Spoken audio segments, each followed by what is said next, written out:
Hello बच्चों, welcome to my channel. आज हम लोग क्लास 6 का संस्कृत तृतीय पाठ ऋतु परिचय।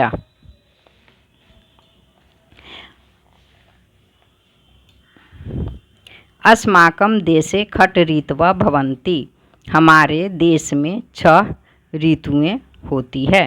वसंत, ग्रीष्म, वर्षा, शरद, हेमंत, शिशिरम च। वसंत, ग्रीष्म, वर्षा, शरद, हेमंत और शिशिर।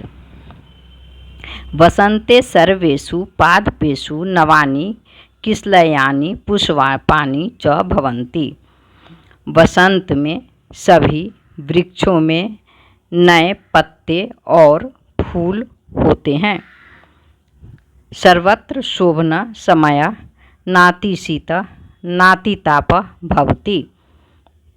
सब जगह शोभा देता है। सब जगह मतलब कि सब जगह समय अच्छा रहता है। न अधिक ठंडा और न अधिक गर्मी होती है।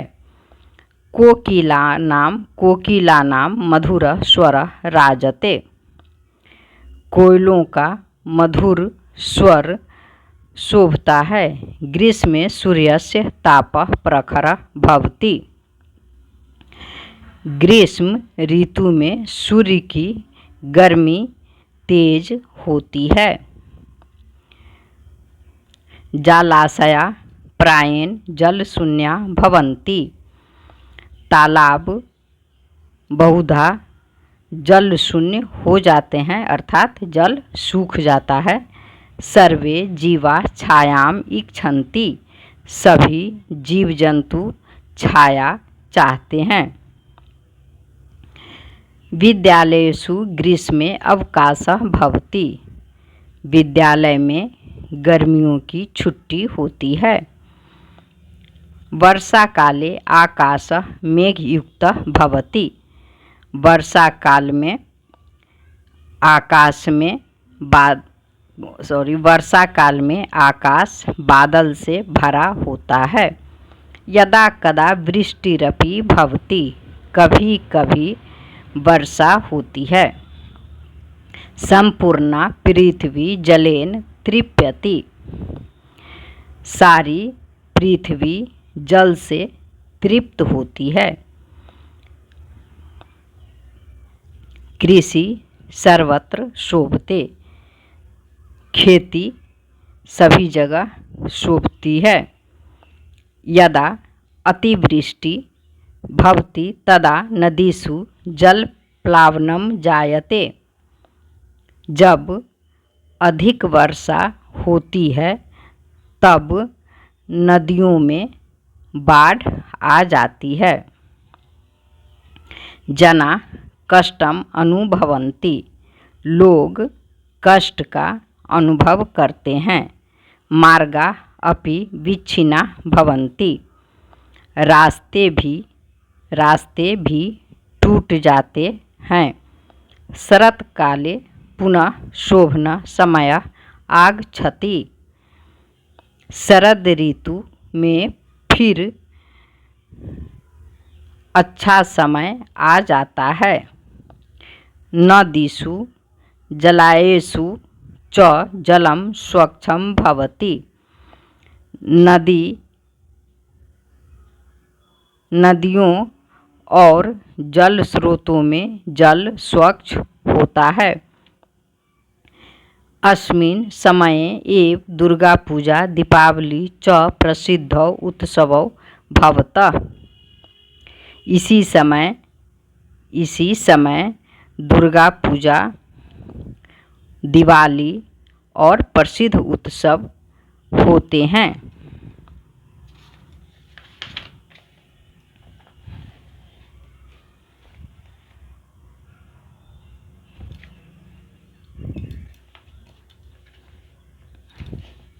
हेमंते शीतस्य आरंभ भवति।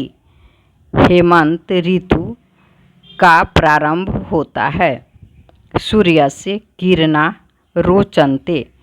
सूर्य की किरण अच्छी लगती है। धान्यम क्षेत्रेषु पक्वम भवति। खेतों में धान पकते हैं। कृषका तेन प्रसन्ना भवन्ति। किसान बहुत तेन किसान बहुत प्रसन्न होते हैं। शिशिरे शीतस्य आधिक्यम भवति। शिशिर ऋतु में ठंड अधिक होती है।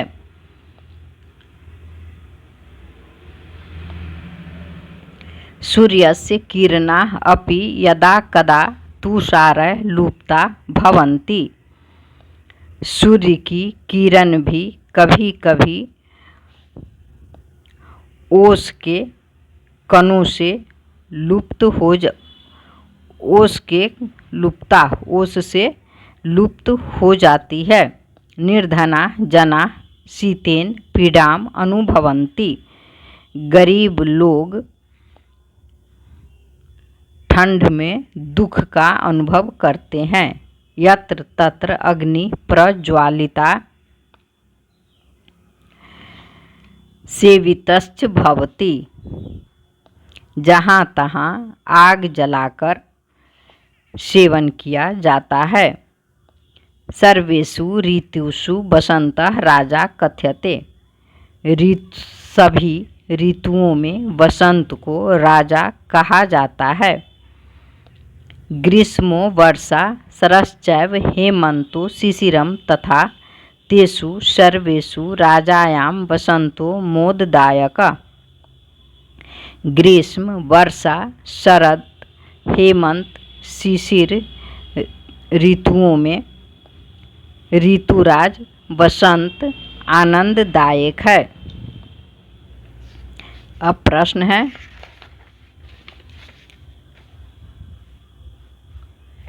प्रश्न 1 है अधोलिखितानां पदानां उच्चारणं कुरुत। तो उच्चारण करना है। अस्माकं इच्छन्ति वृष्टिरपि तृप्यति जलप्लावनं शरत्काले तुषारे प्रज्वालित सेवितश्च ऋतुषु। प्रश्न 2 अधोलिखितानां पदानां अर्थं वदत।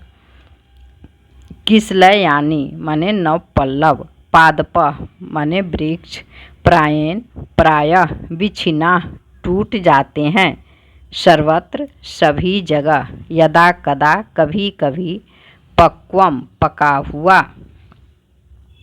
तुषारे ओस के कणों से, रोचते अच्छे लगते हैं।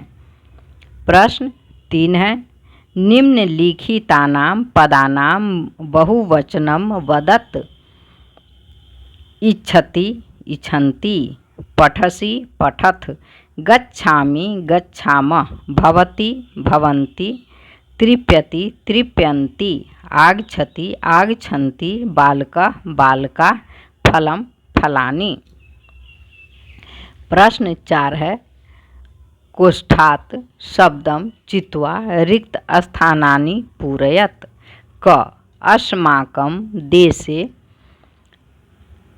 खट् ऋतवः भवन्ति। ख शिशिरे शीतस्य आधिक्यं भवति। ग सर्वेषु ऋतुषु राजा वसन्तः भवति। घ कोकिलस्य स्वरः मधुरः भवति। अंग हेमन्ते शीतस्य आरम्भः भवति। प्रश्न 5 है सुमेलनं कुरुत। कोकिला मधुरः स्वरः, वर्षा जलप्लावनम्, ऋतुराजः वसन्तः, षट् ऋतवः अग्नि प्रज्वालितः। प्रश्न 6 है निम्नलिखितानां प्रश्नानां उत्तरं पूर्णवाक्येन लिखत। क अस्माकं देशे कति ऋतवः भवन्ति। तो इसका उत्तर लिखेंगे अस्माकं देशे षड् ऋतवः भवन्ति। ख कदा सूर्यस्य तापः प्रखरः भवति। उत्तर ग्रीष्मे सूर्यस्य तापः प्रखरः भवति। ग विद्यालयेषु अवकाशे कदा भवति? उत्तर विद्यालयेषु अवकाशः ग्रीष्मे भवति। घ सम्पूर्णा पृथ्वी केन तृप्यति? उत्तर सम्पूर्णा पृथ्वी हेमन्ते तृप्यति। अंग शीतस्य आरम्भः कदा भवति? उत्तर शीतस्य आरम्भः हेमन्ते भवति। प्रश्न 7 है। उदाहरणानुसारम लिखत। एक वचन, इधर बहुवचन है, तो भवति भवन्ति। क आगच्छति आगच्छन्ति, इच्छति इच्छन्ति, तृप्यति तृप्यन्ति, वदसि वदथ, ददामि ददामः, करोषि कुरुथ, गच्छामि गच्छामः, कथ्यते कथ्यन्ते। अब प्रश्न 8 है। लिखित आम हाँ अथवा न नहीं। हाँ या ना लिखना है। संस्कृत हाँ का संस्कृत आम होता है, तो आम लिखेंगे या न लिखेंगे। जैसे अस्माकं देशे षड् ऋतवः भवन्ति आम। क में विद्यालयेषु हेमन्ते अवकाशः भवति न। ख वसन्ते शीतस्य आरम्भः भवति न।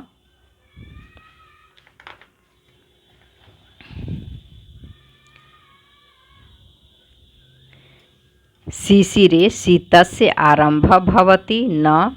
ग्रीष्मे जलाशयाः प्रायेण जलपूर्णाः भवन्ति न। निर्धनाः जनाः शीतेन पीडाम् अनुभवन्ति आम। अब प्रश्न 9 है। उदाहरणानुसारेण मध्यम पुरुषु रूपाणि लिखत।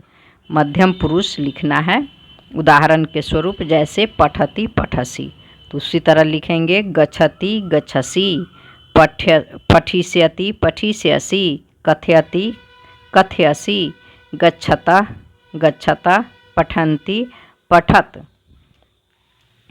प्रश्न 10 है। उदाहरणानुसारेण विभक्ति निर्णयम कुरुत। जैसे बालकेन तृतीया विभक्ति है, बालकाय चतुर्थी विभक्ति, नदीनाम षष्ठी विभक्ति है, गृहेषु सप्तमी विभक्ति है, वृक्षः तृतीया विभक्ति है और लताया तृतीया विभक्ति है। प्रश्न 11। उदाहरणानुसारेण वचन निर्णयम कुरुत। जैसे नद्यौ द्विवचन, क लता बहुवचन, लताभि बहुवचन, बालकेषु बहुवचन, भवनात् एक वचन, पुरुष एक वचन। धन्यवाद बच्चों, फिर मिलेंगे अगले चैप्टर।